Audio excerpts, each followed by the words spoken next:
Good morning, ladies and gentlemen. Welcome back to another episode here on African Confessions. The following story that you're going to be listening to, the first message, it reads like this. Hello, how are you? Can you please post my story as hidden identity? Here is my confession. I want to tell you everything that happened, and to this very day I'm still suffering. So I hope that if you share my confession, then God is going to raise someone that is going to assist me, because I am stuck with life. I am not going anywhere, and there are people that are going to judge me, but it's okay. It happens in life. We face different situations. As for me, life never gave me a chance. From a very young age, I was abused by someone that was so close in the family, and this man that was doing all of that, even though they knew that this was what he was doing, they did not want to get him arrested because he was someone that assisted us financially. My mom, she came to South Africa a very long time ago after my father had married another woman. By then, my father was staying in another township outside of Bulawayo, so he just left us. I can say that both of my parents, they dumped us. My mom, she was too much heartbroken. She started dating another man who was driving trucks, and then she moved from Zim and she came to South Africa. I really do not know the whole story, but by the time that I came to South Africa, my mom, she already had 3 more kids that she had with her South African husband, and they had already built a house in Soweto. I am 26 and I was born in Bulawayo, and I came to Soweto to be with my mom and my half sisters and brother. I then studied hairdressing. I trained and I started hustling, and I tried by all means, but life was just not working. I used to go to church, but whenever I would pray, I would ask God why he had allowed such a thing to happen to me, because this man that had abused me, he took full advantage, because we used to stay alone, me and my other cousin sisters, and there was no one that was looking after us. So this man, he would bring money. Since I was the eldest in the family, he then started sleeping with me. I thought that it was normal, as he was telling me that it is normal for adults to do such things to other people that they take care of if they are women. So he kept on doing this to me until I fell pregnant, and he forced me to remove the pregnancy because he was scared that with the way that I was so young, people were going to notice and they were going to ask me who had done such a thing to me to impregnate such a young girl like that. Then that was when I started going to clubs, because life was just too difficult for me and I needed to feed my siblings. When my grandmother saw that this was the life that I was now living, that was when she managed to contact my mom. My mom then said that I was supposed to come and join her in South Africa. When I came, I kept telling myself that I want a softer life. I was sick and tired of living a life that was full of poverty. I thought that if I was going to meet a guy that had money, he was going to take all of that bitterness that I was holding in my heart away, the bitterness that had been caused by the man that had slept with me. So when I went to this other party, that was when I met this other guy. His name, I'll call him Calvin. This guy, he was also from Zim, but his dad was also South African. He came to me, then we started talking. He asked me where I was from, and I told him that I was from Zim, but I was a Ndebele speaking woman. And he said that he always wanted to date a Ndebele woman because he had heard that they are very romantic and they are very lovable. That is how I ended up falling in love with this guy. So this guy, he started taking care of me. He made me to feel like I was someone. I stopped thinking about the man that had hurt me, and this guy Calvin, he started being bringing stability into my life. He got me a small apartment of my own. He got me a nice car, and I stopped even worrying about food. I was tired of being the one to always ask for people to help me out in life. Now I was the one that had money. He was always kind and gentle. He spoke with me, and he was always soft. Then when I kept on asking for money from him, he then started telling me that he was a businessman and he hated it each and every time when I would try to borrow money from him. By then, he was not in South Africa. He had gone to a place that is called Lubumbashi, and he said, do you know where I am right now? The place is not so nice, but here you are. You're always talking about girlfriend allowance. I know that I have to give you something, but do you have to remind me each and every time that I am supposed to give you money? It's not like the money that I have to give you, it's like I owe you the money. It is because I love you, that is why I give you the money. So why is it that when I do not give you the money,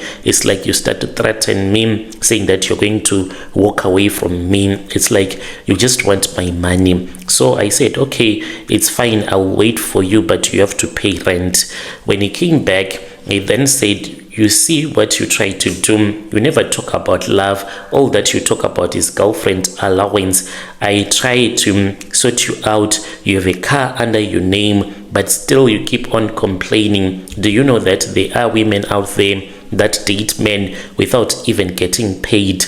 So he ended up giving me money. He said, I'm going to spoil you for 2 weeks, but after that, I want you to prove to me that you are going to be there for me as a loyal woman, not simply because you want my money.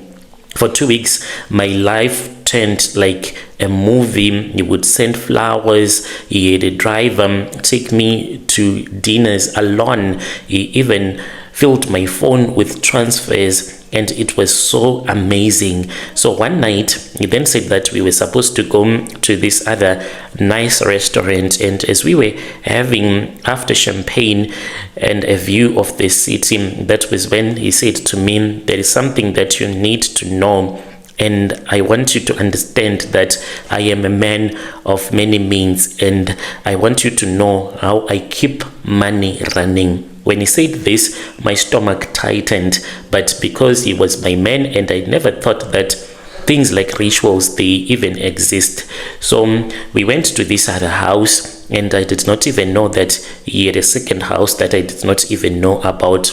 It was in a gated community. When we got there, oh my God, it was so beautiful. The place was beautiful and it looked so expensive. We then started to drink matured whiskey, and then that was when he said, I work with things that you might not be used to, but I do not force the woman that I will be dating. I will offer you and I will keep my word. He then said that we are supposed to go to this other room where he said that he wanted to show me something. When we got there, Brother Nashi, I saw that in the room there was a bed. Everything in that room, it was all black. All of a sudden, that was when I saw a dog that appeared. I wanted to scream because this dog, when I looked at it, like it had glowing eyes and it was so big and it was black in color. That was when he said, this is my dog that I got from DRC. He said that the name of this dog is called Zilombo, and it is a dog that he uses to create money. By then, I was shaking like a reed in the river. He then said that it was not just a dog, it was the spirit of someone from DRC, a spirit that he uses to make money. I kept on looking at him and I was even standing behind him, but still I was scared to stand behind him, thinking that there was something that was going to appear behind us, something that was going to eat me up alive. But he kept on saying, no, do not even worry. Let us kneel down because this is like a god to me. We knelt down, then he started to worship, but he was calling upon his ancestors. I could understand a few words since he was speaking in Shona. And this dog, it then disappeared. All that I saw was a lot of money that was all over the floor. And he then started taking the money. The money, it was in pounds, rands, as well as US dollars. He had this other bag that he took, and then he then started putting the money into that bag. He said, "Can you assist me?" And I said, "I'm too scared." He looked at me and he laughed and he said, "No, do not even worry, because Lombo is already gone." And I said, "Please stop calling that name, because it terrified me even more." And then he said, "Okay, I'm going to keep you safe. You and I, we are supposed to have an agreement. The things that you have seen today, they are not supposed to be seen by other people, but I have opened up your eyes so that those things that are hidden from other people, they can be revealed to you. Are we in agreement?" And I said, "What agreement are you talking about?" He then said, "Let us go back downstairs." We then went downstairs. That was when he poured more whiskey for me to drink, and I was so scared. My hands were shaking. I was afraid to even drink the whiskey, so I did not even drink it. He said, "You are supposed to be more than my girlfriend. You must be involved. I want you to be loyal to me." And when I say that I want you to be loyal to me, not to me alone, and I want you to be loyal to Zilombo, he meant that dog. This dog, when he was talking to me, sometimes it would appear and disappear. Whenever it would appear, when we were seated by the lounge, I would scream and then it would disappear. He kept on looking at me and he said, "The dog that I have, it protects my businesses in South Africa. As you know that here they hijack a lot of rich people, and I have so many companies and I have so many contracts with big companies, and a lot of people, they know about the work that I do, and I'm scared that they will end up hijacking me. So that is why I went to the DRC and I got this to make money, as well as not to be robbed by any person in business, because the same way that you are trembling, that is what happens to the person that I will be dealing with in business, whether Indian, Chinese, black, or whatever race the person is. They will never even think about robbing me off on our contract that we would have decided on. And as for this house, this dog, it also protects this house, because I always keep a lot of money in this house. Even if it happens that there is an armed robbery that will happen in this house, those people, they won't see anything. They will see this house as if it is empty and it does not even have anything. So I want you to be in this game. Like I told you, money is not easily made, and that one I want you to understand. If you understand that money is not easily made, then you and I, we can become partners, and I can bring you into this partnership, and it will be a marriage. You can call it marriage if you like, but you are not going to be married to me as such. You will be married to the dog. I was shocked by that when he said that I was going to be married to the dog, and I said, "How can I be married to the dog?" And he said, "Why are you so slow when it comes to learning the things of the spirit? I told you that the spirit is the one that sustains me and gives me money. Since you are after money, I want you to do what you do with me, but with this dog, and the dog will become your husband.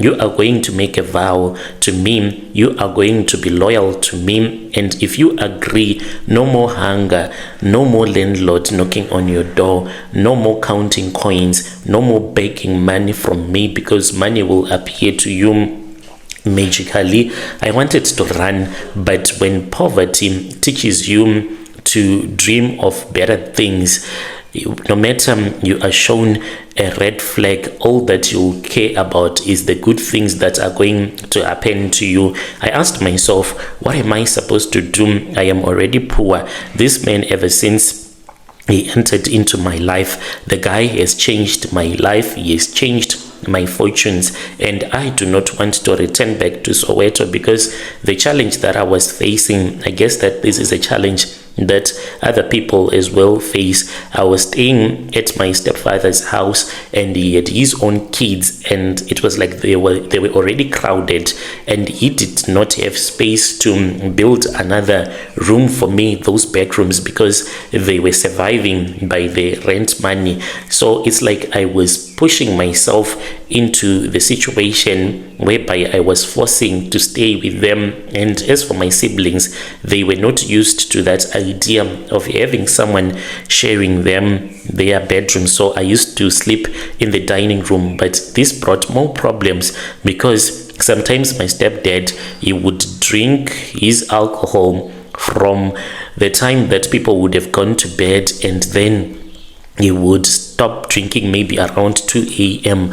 By then, he will be making a lot of noise, playing music in the dining room. So in order for me to fall asleep, it was very difficult. And when I would go to try and sleep in one of the bedrooms with my siblings, then they will be moody, showing me that they did not welcome me in their bedroom. So I did not want to return back to Soweto, and the work that I was doing, I was not even getting paid. Before I had started dating this Calvin guy, he told me the rules one by one, and he said that there were boundaries and I was never supposed to cross those boundaries unless if I want to die. So he said that we were supposed to wait until I was on my period, when I was bleeding, and they were going to take my blood from my private parts, and then they would smear my blood on the dog. And after that, this will make the dog not to harm me, because it will see that we have made a covenant. There is a covenant that is there between me and the dog. And I was supposed to sleep in the same room whenever he wanted me to sleep in the same room with the dog. Sometimes I would even have to sleep with the dog, like having sexual intercourse. This is what he said to me each and every time when I was with the dog, or whenever it presents itself to me. I was supposed to call the dog husband in the ritual sessions that we were having. This was the contract that I was going to have with the spirit of the man that had died in DRC, a man that I did not even know. I agreed not to date any other man ever again. When he said that this was what I was supposed to do, I felt so much fear in my heart, because he said that this man, the spirit, is so jealous. It will only allow me to sleep with Calvin, no one else, because if I mix semen, my life was going to get messed up. And he said, if you want to leave, you have to leave right now, but you have to leave through the front door whilst you are facing me. And you have to know that I am never going to assist you, and we cannot continue dating. But if you want, then you have to leave through the front door, but with your back against me. After I have released you, when you have gone out of the front door, if you want, know that you cannot cheat on me, because this dog, the spirit, will never forgive you. And when he told me all of these things, he did not threaten me. He gave me a chance. And then that was when I got up. I walked towards the front door, and I started having flashbacks about the life that I had lived. And I said, if this is what God has decided for me, then what else can I do? Because my life has messed up ever since I was still a young girl. I then walked out with my back against him. He celebrated. He ran outside. He grabbed me. He brought me back, and he said, now it is time for you to meet your husband.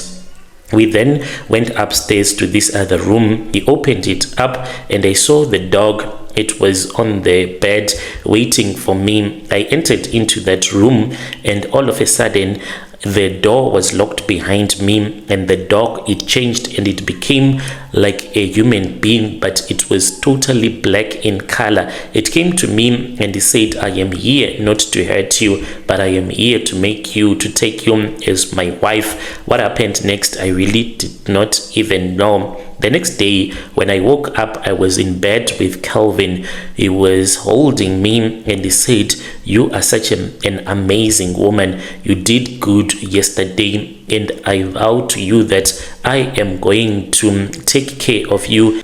That day, I was powerless. I was unable to do anything. He told me that it was normal. This was always going to happen. Whenever I would have slept with that dog, it would have harvested all of my energy. He then took me out and he bought me expensive jewelry, and he said that if I keep on doing this, then he was going to get me another car. I thought that that was all. I did not know that each and every time that the dog would be sleeping with me, then it was going to destroy my womb. Slowly but surely, it was destroying my womb. One day, I was on my period. I felt so much pain. I felt like there was something that wanted to come out. Then I went to the bathroom. So I looked and I saw that there was a lot of tissue that had came out of me. I screamed because I was in pain. I collapsed, and my half-sibling, whom I was staying with at that time, found me there. So she quickly called the ambulance. When I went to the doctor, they said that I was pregnant. I was actually 3 months pregnant. And what had happened was that I had a miscarriage. I could not understand how was it even possible that I was 3 months pregnant. And I asked the doctor, how was it even possible that I was pregnant? And the doctor told me that yes, indeed, I was pregnant. And he gave me the date where I had the pregnancy, but when I calculated, I saw that Calvin was not in South Africa for 2 months. He had gone to China because there was this other equipment for this other factory that they opened in Durban that he had gone to purchase and to see it being shipped to South Africa. So this really did not even make sense to me, but I was scared to tell the doctor that this was what I was thinking about, because I thought that maybe he was going to think that I was crazy, running mad, and I did not want them to keep me in the hospital any longer. From there on, I called him and I told him that this was what had happened. He said that it was normal, a normal thing that happens when someone has a spirit husband. I started going to church, trying to chase away the spirit of this dog, because it would come to me, sleep with me. Sometimes it would do it by force, even though it was giving me money. And the challenge that I was facing is that I used to be someone that had big curves. I had a big body, but I was losing weight as if I was having HIV. Even my mom, she was shocked when she came to see me. I lied to my mom that I had decided to lose weight, but that was not the case. I was just losing weight because I was sleeping with the spirit of a dead person. When I went to church, I manifested, and Calvin called me soon after that, and he said, "Have you forgotten the covenant and the oath that you took? Do you want this dog to kill your mom? Because it will sacrifice your mom if you keep on doing the things that you did not agree to do with the dog." So I then stopped going to church. I looked for a place for me to stay in Randburg, where I am currently staying. What hurts me is that I am not even allowed anymore to assist my mom financially. If you see the life that my mom is living, it's like she does not have a daughter that has so much money. I would rather spend the money on people that I do not even know than to spend this money on my own mom. Something that I never thought that I would do, to abandon my mom in such a cruel way. So this is the life that I live. I am a wife to a spiritual dog. I do this for the sake of me living a soft life, and a soft life Calvin has given to me. I cannot complain. He has made sure that he has kept all of his promises that he made to me so many years ago. Dear listeners, right there was a message that was sent to me by one of our dear sister. Strange things indeed they do. happen in this world. Let us try to speak with our dear sister in the comment section. What will it benefit you, my dear sister, to keep on sleeping with such a creature, yet you say that your womb is always painful, but she is saying that she is living a soft life? Let us try to speak with our dear sister in the comment section. Then there is another message that was sent to me. The message that was sent to me, it translates like this: hello Brother Nashi, how are you? Can you please post my story as anonymous? I am a South African woman, but I do come from Venda. Currently, I am working in Durban. I came here, I can say, by the grace of God, after I had been used by this other man. Now I know what I used to see at his workshop. It was not normal at all. Thanks God, I managed to listen to the story of that girl who was saying that she slept with a snake. I did not sleep with a snake, but I am here to detail the things that I saw at this other workshop in an area in Ladan. So this workshop, it was at the back of this other company that sells tractors in Ladan. Most of the people, they know that area. They sell tractors. So he had a workshop at the back where he was renting. This guy, he was doing panel beating. He was from Zim. When I started dating him, I thought that he was South African, but he was not South African. He was someone that had came to South Africa a very long time ago when he was still very young. So this guy, he knew how to speak Siberi properly, and you would think that he was South African. So he had once married a South African woman. This woman, she was staying in Greenside. That woman, she died in a very terrible car accident. Later on, he told me that the wife had died because she was cheating on him. When I met him, it was me and one of my brother. We had gone to the traffic department because he had bought a car. So the car had a lot of problems. Whilst we were there, that was when this guy from Zim, whom I will call Steven, he came and he also wanted to fix some disc on the car that he had. He came to where I was because I was waiting for my brother who was inside and it was crowded. So he came and he asked for my phone numbers. I gave it to him because he was driving a very beautiful Mercedes-Benz. I had seen him driving inside the traffic department. So I liked him already. Even the way that he was wearing and smelling, you could tell that Steven has money. We spoke soon after that and he told me that he had a workshop, and then I visited him the next day.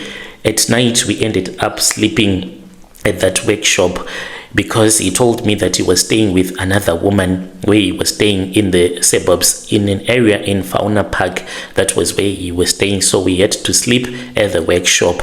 So late at night, I don't know what happened. I just heard a voice that said, Lebo, wake up. And when I woke up, that was when I saw a snake. I don't know how to explain this, but when I woke him up, it took him a very long time for him to wake up. It was like he was no longer breathing. He actually screamed when he woke up, and I had seen a snake that was hanging on the walls, and these walls, they did not even have a place for the snake to hang on because it was neatly painted and the walls were smooth, but somehow this snake was balancing itself very well, something that I could not even understand what was happening. He woke up and he said, it is just a snake, yet this was a cobra. I said, please beat it or do something, I'm scared. He then took a broom and then he started just chasing that snake away. It did not even bite him. It did not even do anything. I did not want to sleep and I said, please take me home. So we drove in the middle of the night. He went with me to the location where I was staying. Whenever this guy would give me money, he would go to the boot of this other car. It was an old BMW that he had parked at his workshop. So he would go there, he would take out this other grayish clay pot and he would bring it in his office and he would put the money. Even if he wanted to give me 1,000 rands, he would first put It did not matter how much he was going to give to me. He would first put it inside that clay pot. After he would have put it inside that clay pot, then he would say, my baby Lebo, you can take this money. This one is for you. I want you to go and buy something so nice for you. I love you. I love you. You have to know that I love you. The scary part about it.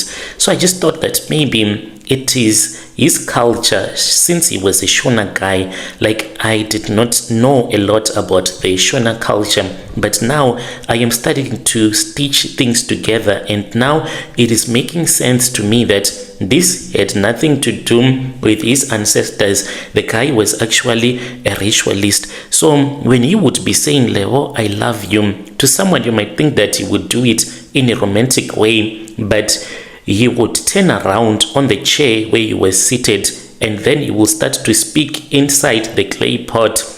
So it used to make me wonder, what kind of a guy is this? Since he was someone that smoked Zol, I thought that maybe it was the weed that made him to do all of those jokes, because he was such a funny guy. He would do things and you would think that it is just a joke. There were times when we started dating when I used to say, is this guy normal? Should I introduce this guy to my parents? Because what he will do, he would come to me. Let's say if I would have gone to visit him in Ladan where he had his workshop, he would run to me, and when he would run, he would look for a place where I would have stepped on. Then he would take that soil and he will eat that soil. So he was such a funny guy, such that he would even laugh, thinking that he's just joking. The things that he would do, it is hard to explain, but most of the things that he would do, it did not even make any sense at all. So this was the first thing that he did that I did not understand. When I would ask him for money, then he would first put the money inside the clay pot and scream into the pot saying, Lebo, Lebo, I love you. And then he would give it to me. One day when I even asked him, and I said, Guy, what is wrong with you? Like, I did not have money. I had gone to see him and I realized that I did not have money. And then I said, please, can you give me money for transport to return back where I was staying? It was only going to cost me 9 rand, and I needed money first to go into town. Then I would catch a taxi to go to the location where I was staying. So I said, can you give me money? Then the guy, he took 5 rand and other coins that he had in his pockets. I laughed and I said, oh, poverty will make you do things that you do not even want to do. You know what he did? He took that same clay pot of his, he put those coins inside and he said, Lebo, Lebo, I love you. Then he gave the coins to me and I said, this guy, is he even crazy? Maybe I am dating a crazy guy here. So I kept on dating the guy because he was funny. He was someone that never cheated. He loved me with all of his heart. The woman that he was staying with in Fauna Park, I realized that she was also a married woman. So I was happy that I was now the main girlfriend, but I would rarely visit him at the house where he was staying in Fauna Park. We kept on dating, me and this guy. The day when he did something that was very strange even for me, even though I did not know that there are a lot of people that do money rituals. We had gone to Bahom. I did not even know that the guy did not even have a license, no ID, no passport. Yet this guy, he would drive a car from Polokwane all the way to Cape Town. Nothing.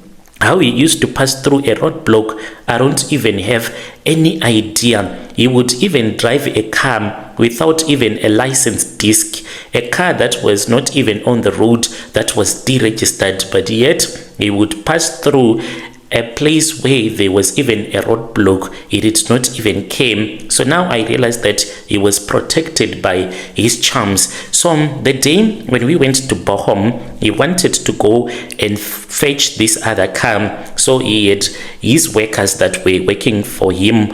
We went there. He said that I want you to go with me. You know, I just want to travel with you. So we drove from Polokwane, then we went to Bahom. When we were about to approach this other junction then in Bochum. Like, that was when he stopped his car and he told his boys to continue driving because we were going to meet them at the house where he wanted to fetch the car. He parked the car by the side of the road. We started talking. So I thought that maybe he wanted to rest because the previous night we did not sleep. We were making love throughout the night. So he kept on yawning. So I said, this guy, since he did not rest last night sleeping with me, maybe he's too tired. He just wants to relax his muscles. But brother, when he saw that there was no car that was in the road, this guy, he got out, and I also got outside because it was very hot. He then took out his manhood. By then, he had opened the bonnet of the car. When he took out his manhood, I said, what do you want to do? If you want to pee, how about you go there? I was directing him towards this other bush, but he had his manhood out, and then he started urinating on top of the engine. This he did in broad daylight. He urinated maybe for about a minute. I had never seen a man urinate for such a long time, and the urine, when it was coming out, it was like it was coming out of a hose pipe, like cha. It was coming out so much. I kept on wondering, what was this guy all about? We then got into the car. We drove until we arrived at that four-way where the traffic always parked there. They stopped his car, but somehow after they had stopped him, then the officer just said, go, go, go, go, go. Then that was when he laughed because they were actually insulting him, saying, why did you stop? Yet they were the ones that had stopped him. He laughed when we were going to Bochum. He said, do you know, Lebo, I don't even have a license. And I was even scared when we were returning back, but they turned a blind eye. They did not even check us. They did not even stop the car. And later on, me and him, we broke up. But now I have realized, after listening to all of these confessions, that so this guy, he was actually into a lot of rituals, and this was why he was doing all of these things. If someone else who was not me would ask for money, even his workers, you know what he used to do? He would walk to this other guy who was a white guy. He would go there and borrow money. I used to laugh at him and say, but Stephen, why are you so stingy like this? Because I thought that he was being stingy, but now I know that the guy was not stingy. I actually feel sorry for him. I really do not know if he is still alive or what. He was not stingy. This was what he was supposed to do. He was not supposed to give someone money. He would go there and he would ask for money, even if his workers would ask for money to buy even cigarettes. There was a day when we had to walk to the next street. We then went to see this other white man. They were very good friends with that white man. You know how much he borrowed from that white man? He borrowed only 5 rand. A man who owns a workshop, yet he goes to borrow 5 rand from a white man. That guy did not even ask him. He only laughed and he said, Stephen, you have started. What do you want to use the money for? And he then gave him the 5 rand. We returned back, and then he gave it to one guy that was working for that man. We used to call him Rasta. He was staying in Stenin. That was where he was staying. He was also a good painter. He used to paint the cars very good. He gave him the 5 rand. But what shocked me was that after his workers get knocked off, that was when he opened up this other drawer. I saw that there was a lot of money like I had never seen, and I asked him where he had gotten that money. He just laughed at me and he said, I am a man that has money, don't you know? And I said, but why didn't you give Rasta money when he said that he wanted money from you? And he said, this guy, he is always asking money from me, so I don't want him to know that I have money. That is why I go and I always borrow money from other people. I was shocked by his behavior. This guy, I don't know if he is still alive or not, but I dated that guy until I moved out of Limpopo. Now I am working here in Durban. I have a family here now. Dear listeners, right there was a message that was sent to me by one of our dear sister.